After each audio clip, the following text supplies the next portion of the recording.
यार like share ज़रूर किया करो और फॉलो करना ना भूलें, क्योंकि मैं आपके लिए इतनी मेहनत से वीडियो बना कर लाता हूँ, आप लोग कोई रिस्पॉन्स नहीं देते। वैद्य नजूमी के साथ विद्युत रहस्यमय झरने के इलाके में पहुंच गया था। वहां मौजूद ताकतवर लोगों के बारे में सोचते हुए विद्युत अपने तंबू की तरफ जा ही रहा था कि तभी उसे एक लड़की नजर आई जो वहां लगे तंबुओं में ताक झांक कर रही थी। जब विद्युत उसके पास पहुंचा तो वो बिल्कुल इरा की तरह दिखाई दी। उसके शरीर से निकलती शक्तियों को महसूस करते ही विद्युत समझ गया कि वो असल में इरा थी ही नहीं। उन शक्तियों को पहचानते ही विद्युत ने नाराजगी से कहा, ओह, तो तुम मलिका हो। तुम्हें ऐसा नहीं करना चाहिए। ऐसा कहते हुए विद्युत ने अपने शरीर से गहरे भूरे रंग की शक्तियां निकालनी शुरू कर दी। दोनों के शरीर से निकलती शक्तियों ने वहां के इलाके को घेरना शुरू कर दिया।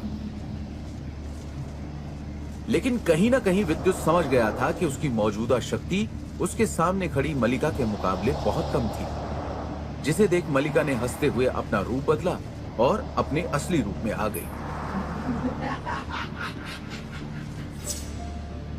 उसने शातिर मुस्कुराहट के साथ कहा, तुम मर्द इतने ज्यादा बेवकूफ भी हो सकते हो। भले ही मेरी शक्ति तुम पर पूरी तरह असर नहीं कर सकती, जिसकी वजह है तुम्हारे अंदर वो उस नागरानी की सील।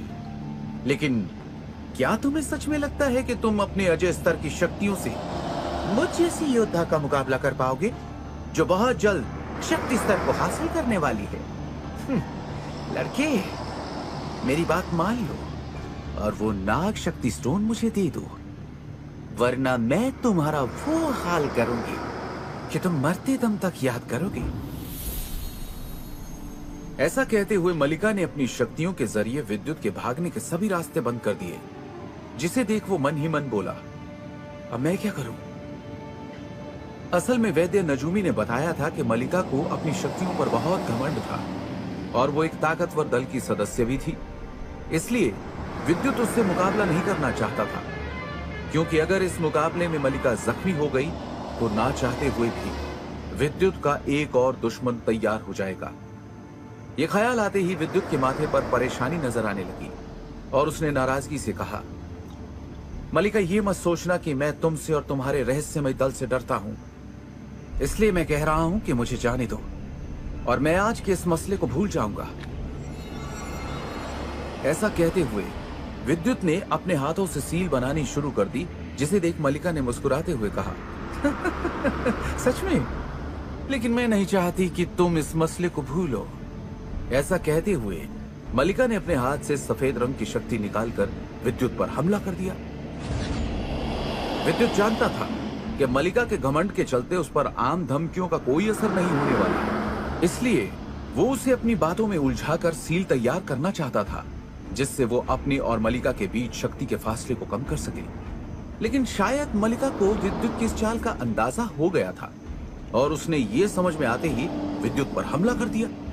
जिसे देख विद्युत के माथे पर परेशानी नजर आने लगी। अचानक उसने महसूस किया कि मलिका की आंखें एक बार फिर सफेद रोशनी से चमकने लगी। जिसे देख विद्युत ने तुरंत अपनी आंखों को बंद करते हुए अपने शरीर से अंदरूनी शक्ति निकालनी शुरू कर दी और अपनी शक्तियों के पंख को फड़फड़ाते हुए पीछे जाने लगा। वहीं दूसरी ओर विद्युत को उसके हमले से पीछे हटते देख मलिका ने हंसते हुए कहा, यकीन नहीं होता कि तुम एक लड़की से डरकर भाग रहे हो।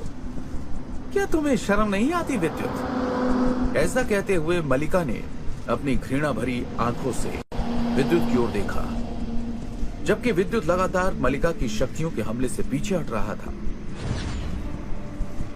वहीं दूसरी ओर मलिका की शक्तियां विद्युत के हटने से आसपास मौजूद जानवरों या चीजों से टकरा रही थी। इतना ही नहीं, जैसे ही मलिका अपनी मेडोना आई से उस तरफ देखती, वैसे ही वो चीज मिट्टी के बुत में बदल जाती। भले ही विद्युत मलिका के हमले से बाल बाल बच रहा था, लेकिन ऐसा करते हुए वो अपने हाथों में सील भी तैयार करता जा रहा था, जिसका अंदाजा मलिका को लग गया था। और उस शक्ति को महसूस कर मलिका ने नाराजगी से कहा, तुम्हें क्या लगा तुम अपना हमला करने में कामयाब हो जाओगे?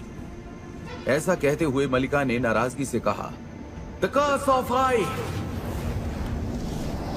और मलिका के ऐसा कहते ही अचानक उसका शरीर कांपने लगा और उसके शरीर से भारी मात्रा में शक्तियां बाहर आने लगी, जिसके चलते आसपास की हवा जमने लगी, जिसका असर कहीं न कहीं विद्युत की रफ्तार पर भी पड़ा और उसकी रफ्तार धीमी पड़ने लगी।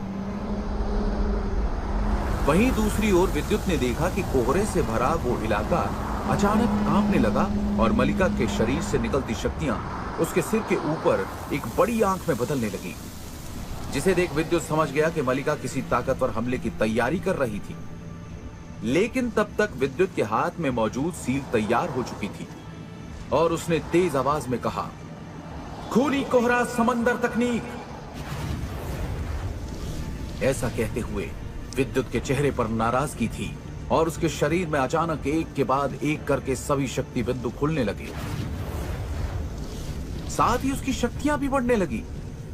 कुछ ही देर में विद्युत देखते ही देखते 8 फीट लंबा हो गया और उसके शरीर पर हरे रंग की नसें नजर आने लगी।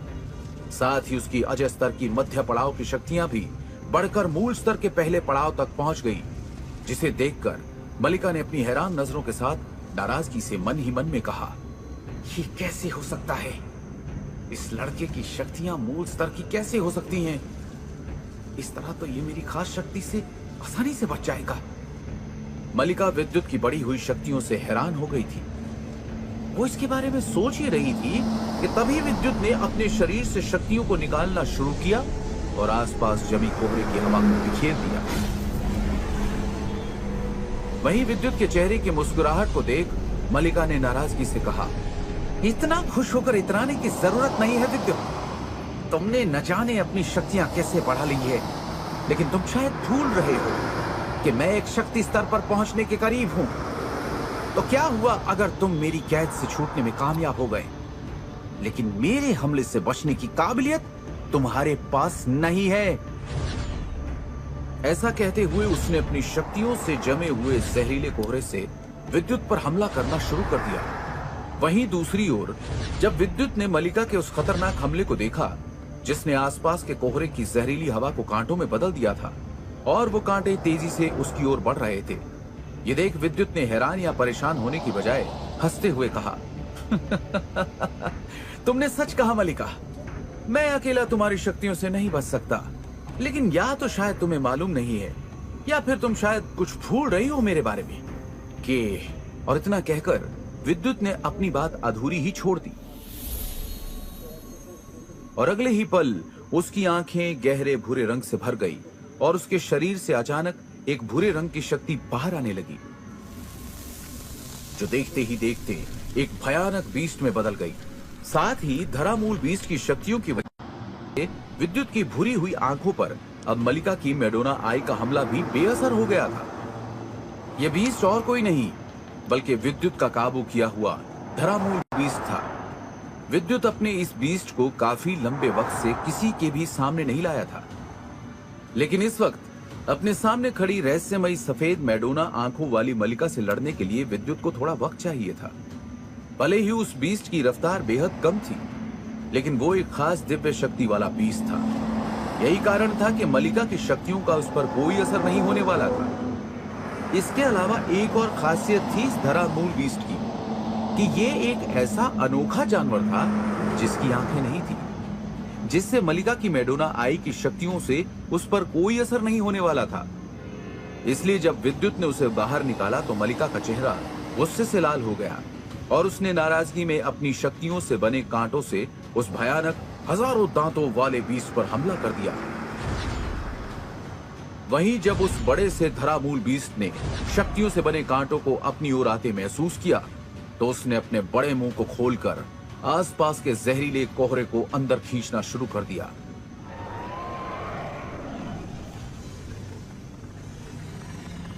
उसके ऐसा करते ही आसपास की कुदरती शक्तियों के साथ ही साथ मलिका का द कर्स ऑफ आई हमला भी उसके बड़े से मुंह में गायब हो गया, जिसे देख मलिका गुस्से से तिलमिला गई। वो समझ नहीं पा रही थी कि इतनी कम उम्र के लड़के के पास कितनी शक्तियां हैं। इतना ही नहीं, उसके पास ऐसे अजीबोगरीब और कितने खजाने हैं। लेकिन सच तो यही था कि मलिका विद्युत के आगे बार बार नाकाम हो रही थी, जो उसके घमंडी स्वभाव के खिलाफ हो रहा था।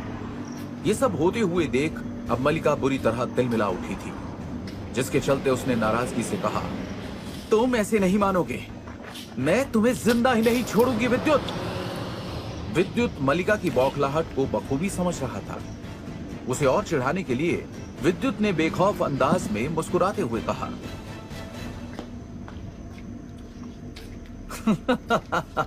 अब बस भी करो, कान पक गए हैं मेरी तुम्हारी बातें सुन सुनकर। क्या तुम्हें बोलने के सिवा कुछ और भी आता है मलिका? विद्युत को इस तरह अपनी बात का मजाक उड़ाते देख मलिका ने अपने दांत पीसते हुए कहा, अपनी हद में रहो, मेरा मजाक उड़ा रहा है? अब तो तुझे सबक सिखाना ही होगा। ऐसा कहने के साथ ही मलिका ने नाराजगी से अपने शरीर से शक्तियां बाहर निकालना शुरू कर दिया। उसकी शक्तियों की तीव्रता से आसपास की कुदरती शक्तियों में हलचल होने लगी, जिसे देख विद्युत ने हैरानी से मन ही मन में कहा, मुझे ये मुकाबला जल्द से जल्द खत्म करना होगा, वरना इस लड़की के घमंड की वजह से मैं बहुत बड़ी मुश्किल में फंस जाऊंगा। असल में विद्युत मलिका से मुकाबला करना ही नहीं चाहता था, क्योंकि वो जानता था कि अगर मलिका जख्मी हो गई तो उसका पूरा दल विद्युत की जान के पीछे पड़ जाएगा। ऐसे हालात में अपनी मौजूदा शक्तियों के साथ विद्युत के लिए बच निकलना बेहद मुश्किल हो जाता।